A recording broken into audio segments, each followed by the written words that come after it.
What? What you got there? Look at how delicious that looks. Oh, maybe I'm actually not interested in psychology, and maybe I'm more interested in anthropology, like why humans do what they do. Not like literally what is happening in the brain to cause them to do that, but like what social and cultural influences or like innate human behaviors make people do what they do. Like we all need rites of passage, even not just rites of passage, but like rituals. Right. That we partake in as a community. So there's been a lot of studies done about Halloween parties and office Christmas parties and how they are like social boundary breaking events where all of a sudden it becomes like socially acceptable to change the norms of like the conditions of what's appropriate behavior, and that they actually serve a really important function for friend groups and for workplaces and stuff like that. You worked at McDonald's. I worked at McDonald's. What's the biggest surprise people would think about McDonald's?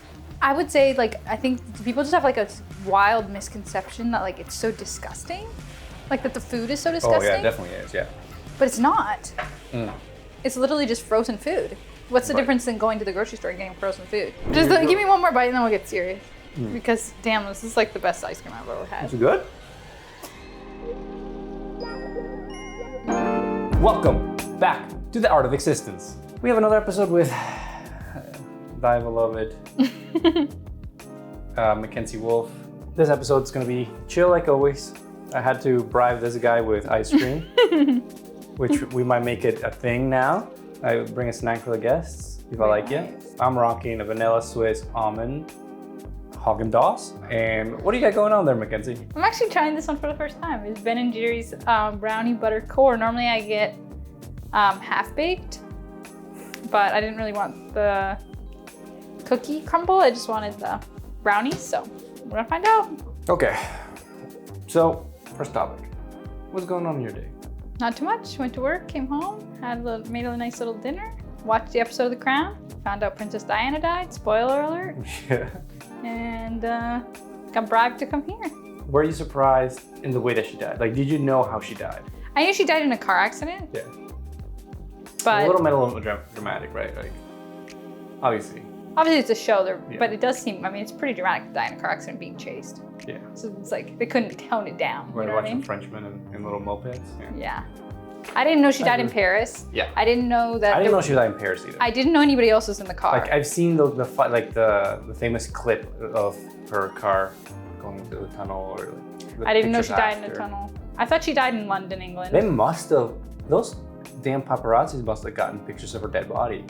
I'm sure they did, which is horrible. Which is horrible. I'm just thinking, because like, if they were depraved paparazzi, like, they must have gotten that money shot. Like, the last photo of Princess Di. I'm sure. I don't want to think about it. I don't want to think about It's not good. No, I didn't know there was other people in the car. I didn't know she had a lover.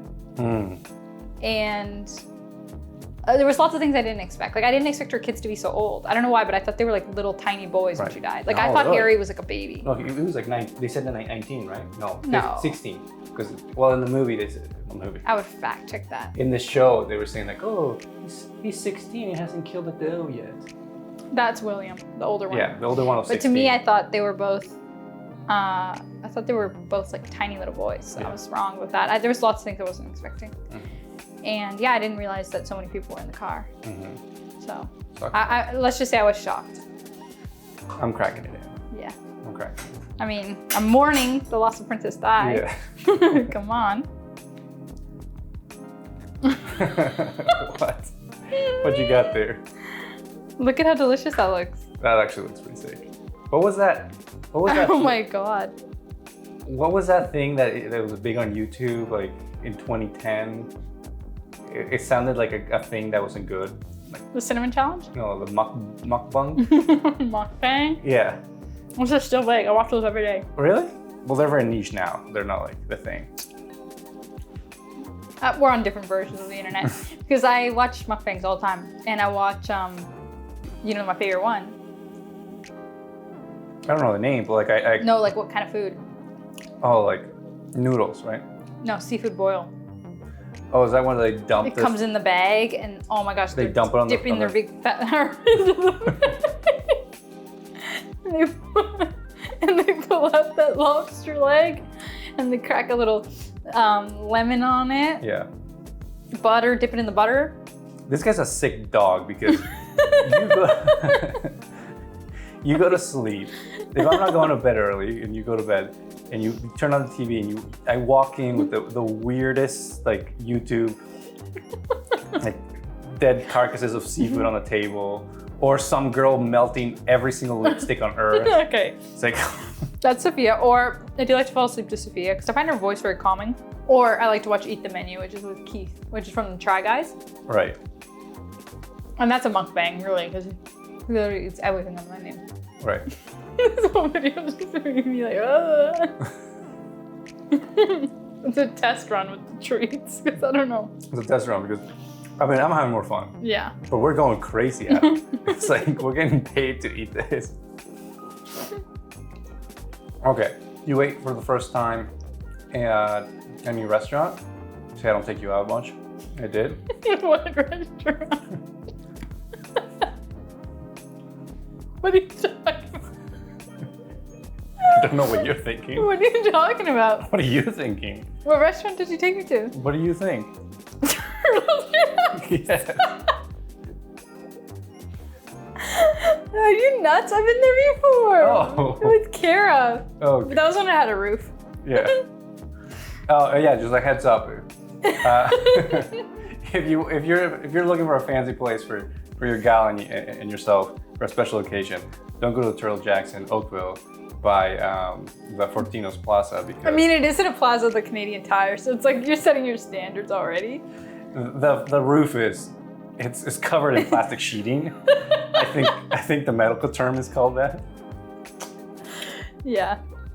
But and the funny thing is, I went the next day to my youth group with the teenagers. Yeah. And one of the teenage boys, he shared that, oh, I had a great weekend because I took my girlfriend to Grazie, which is like this extremely high-class Italian restaurant in downtown Toronto. okay. And I was like, oh yeah, I went on a dinner date too. Me and my husband went to the Turtle Jacks with his mom. I was just like laughing. I was like, wow, you're a classy guy, man. Yeah. Taking a lady to Grazie? 15-year-olds are really stepping it up these days. Yeah. This economy? Yeah, in this economy. What's the best restaurant? Your favorite restaurant you've ever eaten at? Right off the bat, I want to say the Mandarin. You'll see throughout this episode that anytime I eat, Mackenzie has to eat.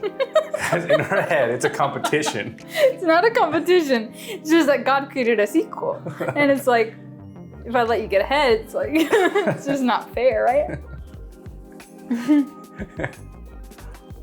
The Mandarin has the best service. Oh yeah, if anybody's listening to this and not the video, and you hear us going, we're not. I don't know if this is You gonna got be chocolate all over your teeth. Do a little licking out there. Do a little self-care, man. We are eating ice cream. Your favorite restaurant. This is ASMR, like. Honestly, I don't know. I've never eaten at a restaurant and been like, that was life-changing. Yeah. Well, It's always just middle of the road. that's not a lot to say in Canada. But I've been to other countries and But still, like if you I had go to some Europe, pretty- you've gone to Europe. yeah, I had some pretty mediocre schnitzel in Germany. Yeah. Yeah. That's about it. That's all that really strikes the mind. Yeah, no, I was surprised when I went to Europe. And This food was not that good. Paris, I even went into like places that wasn't like super touristy, and it's like bleh, bland. Like I'm a Mexican, so I know good food. So it's like, when you're born up here, it's like, Right. I can't relate. yeah, no. Yeah. But yeah. So I don't know, but I just like, I'm just a plain, simple gal, really. Yeah. Plain Jane. Plain Jane. My favorite is McDonald's. Holds like a very comforting place for me. When was the last time you had a Big Mac? A Big Mac? Oh gosh. My 24th birthday. Maybe. The last time? Maybe just over a year ago. Remember that I got a Big Mac? Yeah. I think so. Don't ask me when the last time I had McDonald's was though. 13 hours ago. I had McDonald's for breakfast. But that's different. That's healthy. It's a fresh cracked egg. Because you You worked at Starbucks. You worked at McDonald's. I worked at McDonald's. When did you start McDonald's? I want to say I was 15, but I might have been 16. Yeah? What's the biggest surprise people would think about McDonald's? Honestly, like I think people are. I don't know where they. I've never been fast food. Even like now, I don't eat gluten, so like it's hard. Like you just don't. But even back before, like I've never eaten. I was never like fast food. Maybe I had it like twice. I would say like I think people just have like a wild misconception that like it's so disgusting, like that the food is so disgusting. Oh yeah, it definitely is. Yeah. But it's not. Like it's literally.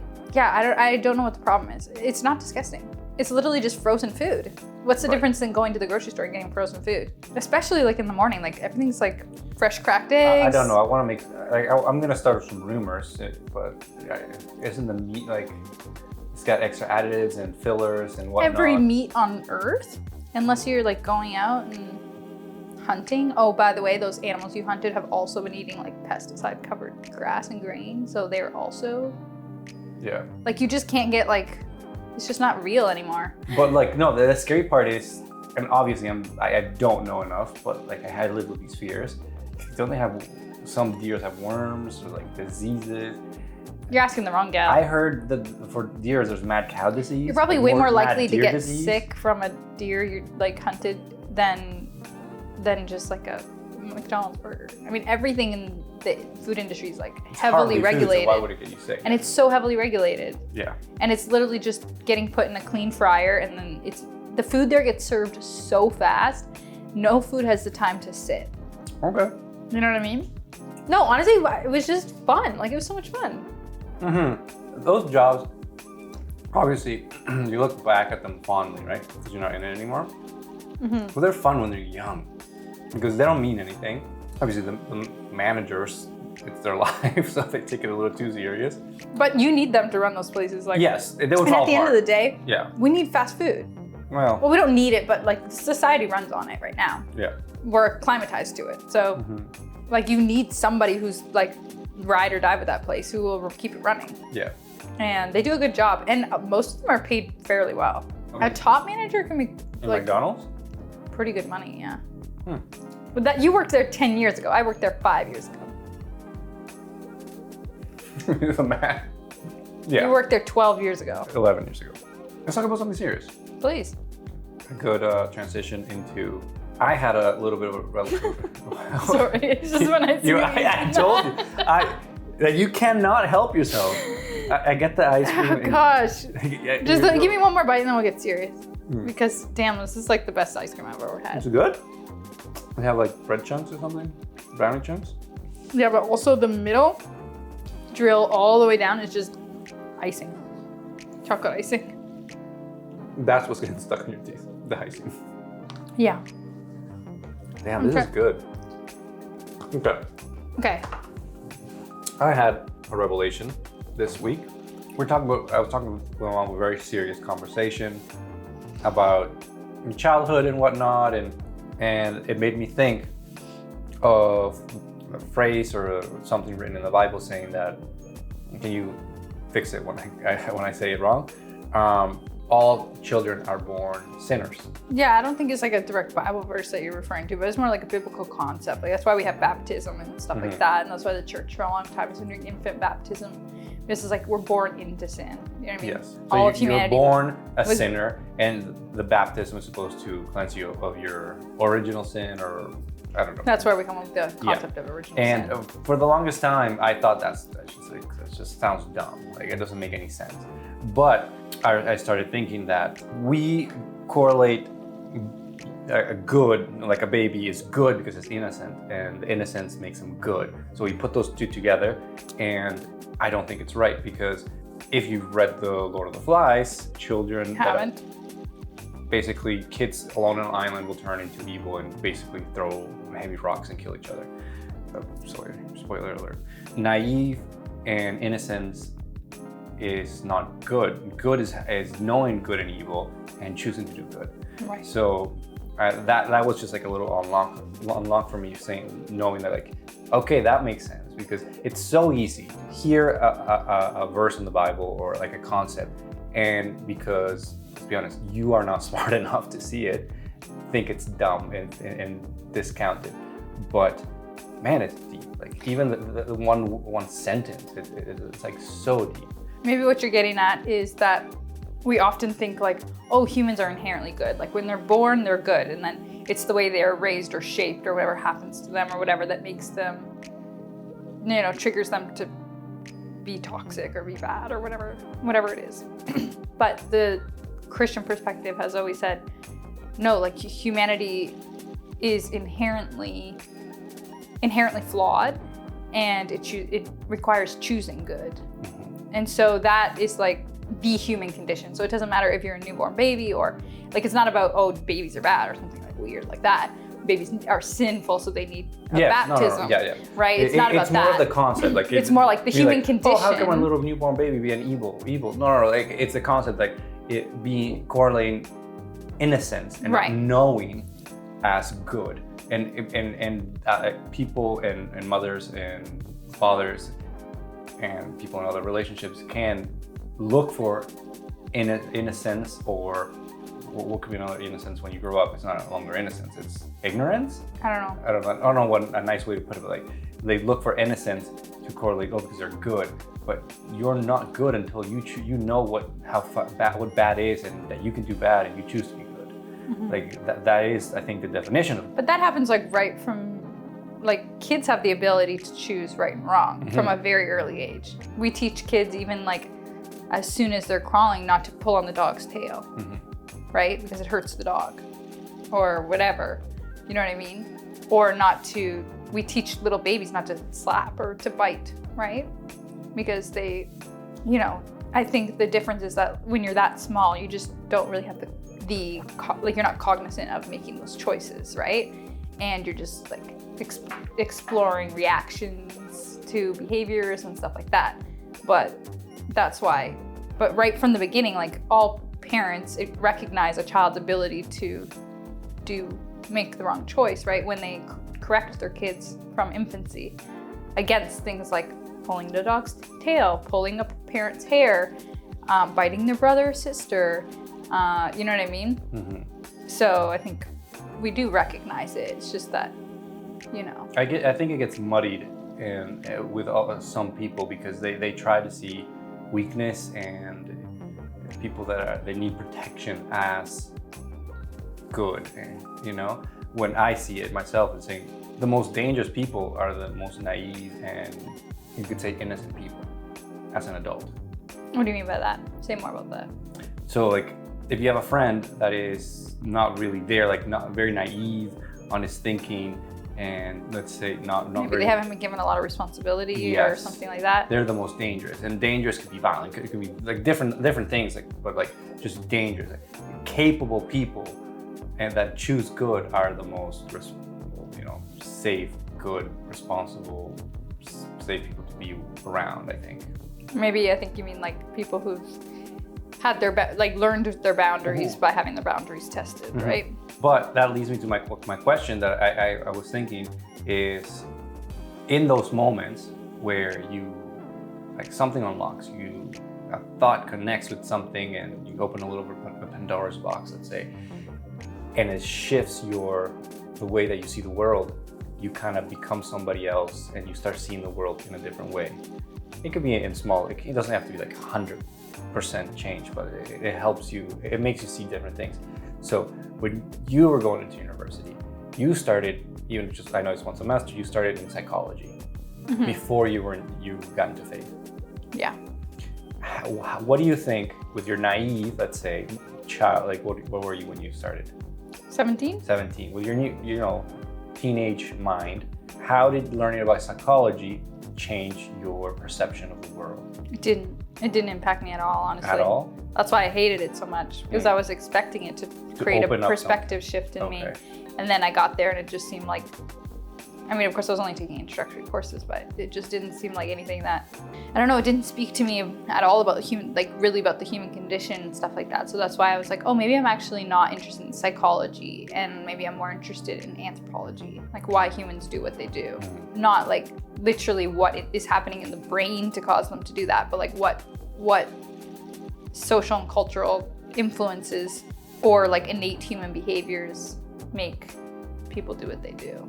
So I don't know, at least where I was studying psychology, that it was more of a scientific, like a neuroscience type approach to psych, whereas I was interested in like a humanities approach to psychology.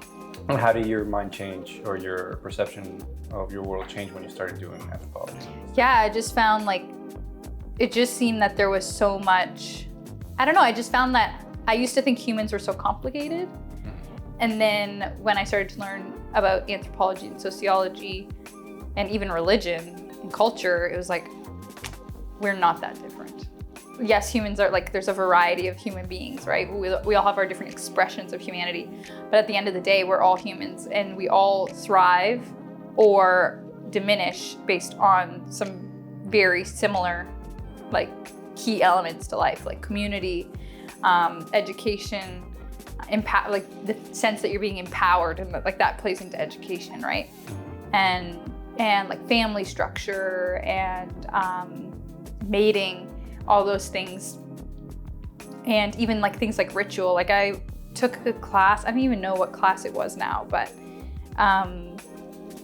we talked about rites of passage. And I remember the teacher just talking about how we all need rites of passage, and they're really important for us developmentally, and also they're really important for us as ways to let go and to de-stress and stuff like that. What's a rite of passage? Like a moment, or like a wedding, a graduation, a birthday party, Christmas, even not just rites of passage, but rituals, right? That we partake in as a community. So one that was really interesting, that there's been a lot of studies done about Halloween parties and office Christmas parties, and how they are social boundary breaking events where all of a sudden it becomes socially acceptable to change the norms of the conditions of what's appropriate behavior, and that they actually serve a really important function for friend groups and for workplaces and stuff like that. And that was really interesting to me. And because it would allow them to no longer be co-workers, but more just people, or? Yeah, I don't really remember exactly where it went. I just remember it really struck me how these seemingly meaningless things, right, like a Halloween party, right, were actually ways that humans in the secular world were still living into our need for ritual. Yes. And our need for events of release and events of boundary breaking and that kind of stuff. Right. When I was for me, when I was growing up, we didn't really have too many events. My mom tried, obviously, but it was just a little too chaotic when I was growing up in Mexico, right? So big events like Christmases, it depends what year or what, but we weren't huge families in Mexico where you do the Christmas parties in the block, and they do the posadas where they go door to door. Yeah. What's the word that Mary goes door to door asking for? Room at the inn. Yeah. So in Mexico, there's two parties. One that pretends to be Mary and Joseph, knocking at people's doors, and everybody at the door, you knock on one door and then you sing, I'm making it up, I don't know, I don't remember, but something along the lines hi Mary, would you have room at your inn for having a child? And you sing it, and then the door, in the door they say there's no room. There's no room here, go look somewhere else. I don't know, but we didn't really do that kind of stuff. When we moved to Canada, then we're out of our cultural events, and then it's Thanksgiving. We never did that. Never did that. Maybe one time, but Christmases weren't huge. But we've implemented them as a family since I've been in the family. That's what I'm saying. I didn't see the importance, obviously. The value of them. I did and I didn't, not in a deep way, but we've talked about you grew up in a family where you did a lot of everything was momentous. Everything, and big birthday parties, Christmases. Yeah, I was very fortunate that my mom just likes to celebrate stuff, and she always went really above. So she always threw these big birthday parties, and she always went above and beyond at Christmas. Even she would write us letters from Santa, and she would like leave stuff outside, so it looked like reindeers had been there, and like a carrot that'd been like half chewed and whatever. And she would, like, even for Valentine's Day, she would like put out chocolates and a Valentine's card and like have it all left out for us. And there was a big deal made about like graduations, like even my grade 8 graduation. I mean, that was the like kind of suburb culture we lived into. Like all my friends' parents were like that, Right. for the most part that I can remember. Yeah, like even I can just remember how something as simple as an 8th grade graduation felt like such a big deal. My prom was a huge deal. Do you feel like... My prom was a bigger deal than our wedding by about 25 times. Do you feel like those events have helped you remember more, or feel like your life has had structure? Like, what do you think? Yeah, they're markers, right? They're significant markers, and they also help you mentally to transition. Because, you know, when you're moving from the 8th grade to high school, you could just seemingly like just go to a new school on the first day of school. Like it's just like nothing happened. Right. But because it was such a big deal, you're leaving this elementary school. And I can remember being at my grade 8 graduation and I sobbed. I was crying, right? Because I was emotional. Well, it doesn't take much. It doesn't take much. This is before I had like significant hormones. But, you know, you're like, because it became clear to me there that this was a moment of transition. You're moving on to a new phase of your life and this is done. You know, so there's new responsibilities, there's new expectations, and there's new opportunities. And you need to take that seriously. And it was the same with graduating high school, right? And so, and even I think with birthdays, you know, when you make a big deal out of a birthday, you're signaling to a kid that year is over and you're entering into a new year, and you're signaling to them the importance of aging, and that aging comes with changes to your life. No, and you know what? We don't do that as adults. Like, you graduate university or you go into the workforce, and the next event thing is like you get married, you retire, you die. It's kind of like, and there's like your whole or like life. A 50th birthday party is a big one. Or like you're 30, but not really. But 30 kind of comes and goes. And your life kind of like meshes together because the brain, it knows not to, it can't remember absolutely everything. It remembers eventful things that are different from the everyday, right? Because if every day you wake up, go to work, every day go to work, same office every day, your mind is not going to remember that. It's like, well, I've seen that, I'll just remember one of those days or 2 of those days. It's not meant to do that. And then I think that's where, one, you start experiencing like, wow, time is flying by, because you're not having those nice eventful events to, you know, break up your life, and at the same time you feel like you don't do anything. Like you where is that period where like something ended, something started, and then you get to reevaluate again and see like, is a new phase. I think that's why secular people cling to New Year's. You're right. Right. And then 6 days into it. But the thing is that it comes up short, right? But people love the idea of New Year's Eve, right? Because it's like, it's that new beginning, new whatever, right? It attempts to serve that purpose. Right. But I don't know if it does a good job. I don't know what we could do, right? Because I know there's cycles to religion. I think that's why the church calendar is the way it is. Like, and like this Sunday coming up is the final Sunday of the liturgical year, right? So it's New Year's week after on Advent 1. The first Sunday of Advent is like New Year's Eve, or like New Year's Day. And it's, I mean, they serve as markers because Christmas, Easter, like all these big events. And you know what?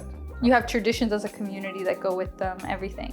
I think secular, what is secular? People that don't follow religion. Yeah, secular is just anything. It's not about people, it's like anything that's not religious. Okay, it's just the idea. I think because you don't have these markers to do, am I doing good or bad? Like you can fall into success as money and, oh, I'm making now 100. Like I feel like I went into a new, I graduated high school, or whatever, or like promotions or things to do with that. and I don't think they're very surface level, right? I think the church year makes you be aware of every day of the year. Like, you know what I mean? It draws you into like being present. You know what I mean? Mm-hmm. Because you're constantly celebrating something very specific that has its own, I don't know, its whole new season, right? And teachings. And teachings and things that it's emphasizing for you. Mm-hmm. Yeah, so it's like, if you're truly living into that, then it's very difficult to just let the year go by. Yeah, and I think it's something that we decided is that we are going to, for our babies, we are going to be very eventful.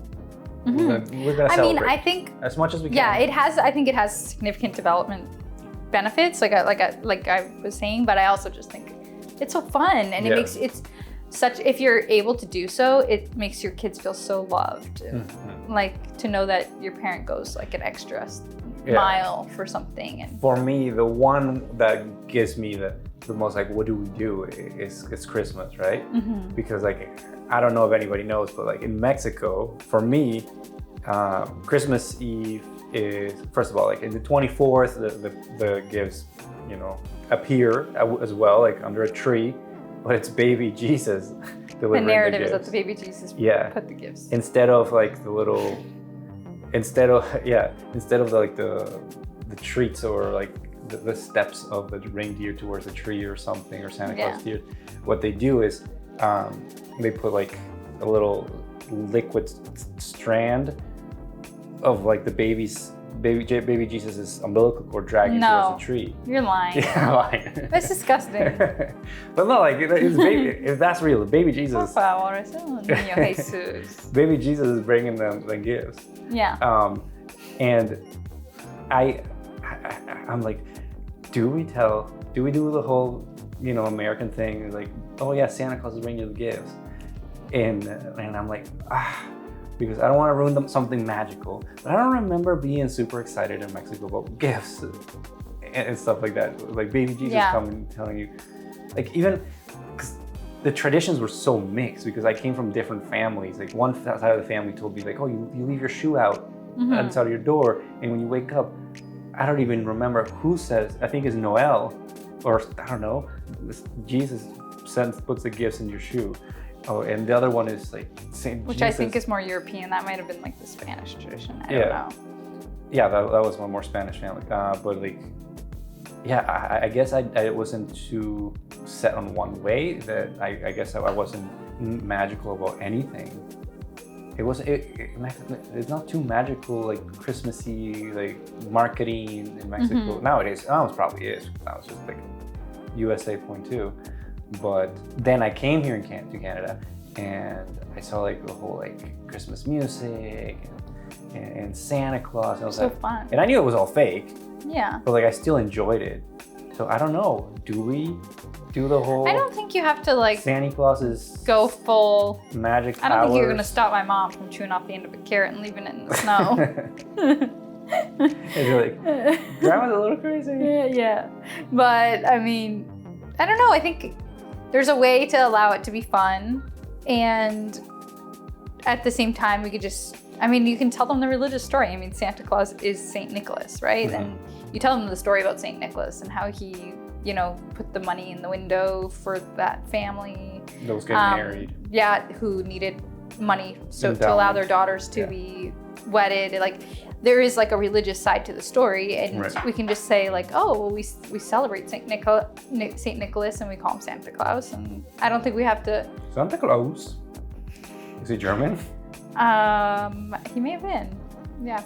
I don't think we have to necessarily play into like that he delivers the gifts. I think we just say, like on Christmas morning, it's either we don't write from on gifts. It's just like, here are the gifts, or we just write from mom and dad on everything. Why not? Here are your gifts. No, but you know what I mean? Like, you don't have to say from Santa on them. Are the kids all wearing gray? Come on. It's not abnegation over here, or whatever, from Divergent. Hey man, don't the kids aren't even allowed to look in the mirror. No, I think we just don't have to play into it. And at the same time, I don't know. I honestly don't know what we're gonna do, but I think we'll just have fun with it. Yeah. Were you disappointed when you found out there was no Santa Claus? I remember feeling like a tightness in my chest. Like I was anxious when I found out because I did feel like, what? My world. Like it was a bit like. Because life does seem a little more magical. Like, I don't know if you've ever seen that episode of Life in Pieces where the little girl's like finds out about Santa. I don't know what. And then she's like, it's like a little sitcom, and then she's like, what about the Easter Bunny? And they're like, the mom's like, not real. And she's like, the Tooth Fairy? Not real. And then she's like, Jesus Christ. And the mom's like, no, he's definitely real. And then she storms off. She's like, we gotta have a lot of trust to rebuild here, the little girl. So it's kind of like, I don't know. I think there's, but I mean, I don't remember like being upset with my family. I was just like, oh, it's so sweet. Like they wanted to create magic for me. Right. But, and I still had fun. At Christmas, when my brother was way younger, so we like fed into the whole Santa thing forever, like until I moved out of the house. So does he still know? He's 15 now. He knows. I wouldn't mention it though. But yeah, so I mean, I think, I don't know. I was just kind of like, what? And I remember I had suspicions because people at school would say it and stuff, but I didn't believe it. I didn't want to believe it. And then I got a camera, like a hot pink camera for Christmas, and that Santa Claus made in Japan? No, that it said from Santa, and I was so excited. Okay. And then when I was in the other room, I overheard my Nana telling my dad, yeah, I got it on sale at Best Buy. I was like, damn it. Damn it. And that just confirmed all my fears. Yeah. I don't know, we'll figure it out. Are we gonna do the Tooth Fairy? No. I mean, that's how you indoctrinate your kids into... What? Selling their organs? I don't know. I think we choose some good ones, but then you can celebrate them. The thing is, like... the Easter Bunny. We are very lucky because we have our faith in Christianity to like do all those events. And I think all of these people that aren't religious are at a disadvantage because their events have to be like the commercial side. Yeah, they have to make them special with other narratives, right? Yeah, like with the fake marketing of like this chocolate bunny and whatever, you know, like whatever the marketing feeds them. Well, what's one thing that you wish was real? I mean, if the Tooth Fairy had a bigger checkbook, I might be pulling my teeth. Yeah. That's all I'm saying. In this economy, I don't need those back boys. Like shit will go wild if Santa Claus was real. I mean, yeah, it would be nuts, right? It would be like... But maybe he would have a cutoff, like he doesn't bring gifts for kids over 14 or whatever. So then it's kind of like, screw them. Like people would be very, very crazy about it. I don't know. He sees you when you're sleeping, he knows when you're awake. Like, I mean, he's like, how crazy can you be? Or else you'll end up on the naughty list. So honestly, I mean, that version of Santa Claus is literally just God. It's a removed moral figure who rewards goodness and punishes bad. Damn, that's deep. You know what I mean? Yeah. So it's like kind of Israel, right? Are we talking about what did you say? What? Like, you know what I mean? Like the concept. Yeah. So just depends like what you think Santa's moral code is, good and wrong. Damn it, Coca-Cola. We're making such a sick Santa Claus. Yeah. I mean, I think if he's real, he's in trouble for elf labor. Big time. That's not gonna fly in this generation. Yeah, no. Big trouble. Cancel alert. What's something you've learned and that you're proud of? In life? No, like in the past, I don't know, month or two. Let me sit with that. Do you have something you would like to share? Sure. I'm really excited. Not excited. I learned, and it's sinking more and more because it's not something I didn't know, but like the more you can pretty much achieve anything if you don't give up. You can achieve anything within realm of possibility. Like, yeah. You can't bend science, but if you're persistent enough and you invest enough time, you can achieve anything. That's very nice, honey. What about you? Still nothing's coming to the surface. Let me think one more minute. Or something that's grinding your gears. People on the GO train that sit in seats. Oh, something interesting I'm learning is I'm taking a course. Oh yeah, people who take, I'll tell you what's grinding my gears and then I'll tell you something valuable. What's grinding my gears is when you're on an escalator, particularly a fairly skinny escalator, and like we're all moving upward or downward pretty fast. I mean, the escalator's moving. and people push, like move, like are like trying to navigate to walk up the escalator, and they get there 2 seconds before you. It's like, you almost knocked me over. For what reason? That to me is the epitome of selfishness. Because it's like, I can't be bothered to wait behind you in this staircase that's moving. Or people in the GO train that sit in the disabled or the courtesy seating. Yeah, and you know what? I'll tell you this. I didn't even tell you this today on the subway. There were 4 teenage boys of, from my perception, average ability, taking up all the courtesy seating and giggling and everything. And there was a red seat available for me, like a regular seat. So I sat in it without saying anything. But I really was this close to being like, you know what, boys? I know I look so slender, but I'm 5 months pregnant and you need to move. Because you sitting in this seat, because you think that you'll, what? Like, that you run the world or what? Like, I don't know what's up with those people's parents, but they definitely still believe in Santa Claus because they're living in a world that is innocent. And I'm ready to put the hammer down on it. Yeah, it's really rude sitting in those seats. Yeah. Really rude. Some of us have really low blood pressure, and it's actually dangerous. No, something interesting I've been learning is I'm taking my course called Women Interpreters of the Bible. Mm-hmm. And basically it's just taking us through, like, throughout history of a bunch of women who, like, we don't even talk about them as, like, having done interpretive work with the scriptures, but they actually contributed a lot. And one of the ways that was very interesting that women would contribute, but without being, like, actually published, is they would either write, like, poetry or they would write children's Bibles. So the way that my professor invited us to kind of look at some of this stuff is to think about, like, how these women were engaging in scriptural interpretation in their retelling and their rewriting of children's Bibles.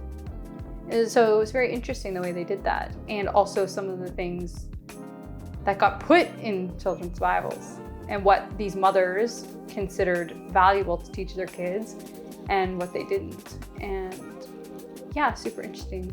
And one commentary, and there was a woman who, I wish I remembered her name right now, but she wrote, like, it wasn't a children's Bible, but she wrote, like, a commentary on every book of the Bible, and sometimes even specific chapters and everything. Like, she walked the whole way through.